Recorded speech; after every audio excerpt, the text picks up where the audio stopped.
Snacks కోసం అయితే broccoli చేస్తున్నాను. బ్రోకలీని స్టీమింగ్ చేసుకున్న తర్వాత ఒక కడాయిలో కొంచెం ఆయిల్ వేసి ఆనియన్స్ ఇలా లేయర్స్ లాగా వేసేసుకున్నాను. తర్వాత ఒక్క 2 నిమిషాల తర్వాత మనం కుక్ చేసుకున్నటువంటి బ్రోకలీ వేసాను. ఇదైతే బ్రోకలీకి స్టెమ్స్ ఏమి ఉంచలేదు.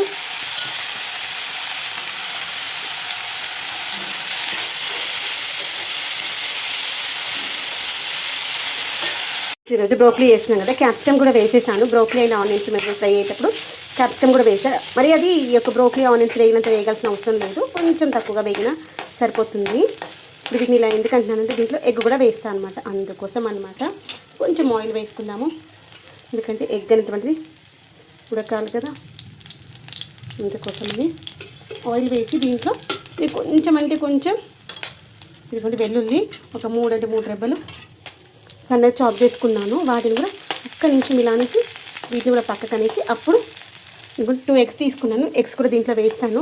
ఎగ్స్ కొట్టి వేసేటప్పటికి నాకు వీడియో షూట్ చేయడం కుదరదు.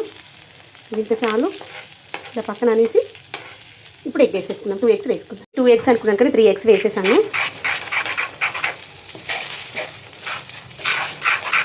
ఇది కొంచెం కుక్ అవ్వనిద్దాము, అడగంటుందేమో దాన్ని క్లియర్ చేసేసాను.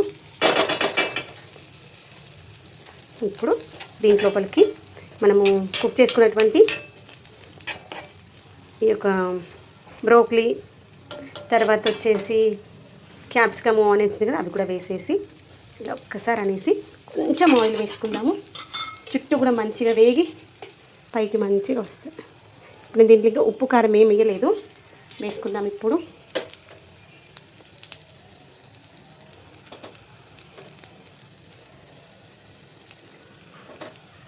సేమ్ మనకి ఆమ్లెట్ లాగా మంచిగా వస్తుంది. అది కొంచెం కింద వేగనిద్దాం. ఇదిగోండి, ఇప్పుడు దీంట్లోకి వెళ్ళి మనము ఆమ్లెట్ లాగా ఇలా వేద్దాం.